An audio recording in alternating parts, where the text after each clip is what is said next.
Alam nyo ba na may malinaw na paliwanag ang science kung bakit may mga taong nagiging traidor? Yung tipong sisira ng iba para lang sila ang umangat. Ayon sa Carnegie Mellon University, meron tayong tinatawag na opportunistic moral shift. Kapag may chance na makinabang, biglang lumalambot ang moral standards kahit alam nilang mali. Dagdag pa ng University of Zurich Social Neuroscience Study, ang mga traidor ay may overactive reward system. Mas malakas ang dopamine response nila kapag sila ang nakikinabang, even at someone else's expense. Kaya, natural sa kanila ang mang-take advantage. At bakit sila naninira ng iba?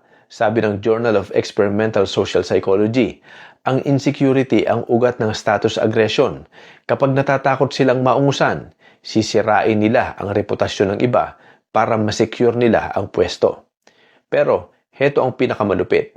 Ayon sa London School of Economics Behavioral Ethics Review, ang utak ng traidor ay dumadaan sa ethical fading. Unti-unting nabubura ang konsyensya dahil nasasanay sila sa maliliit na pandaraya hanggang maging normal na ang mas malalaking betrayal. Kaya, tandaan, hindi lahat ng umaangat marangal, pero lahat ng traidor bumabagsak ang pagkatao kahit tumaas pa ang posisyon sa katraidoran.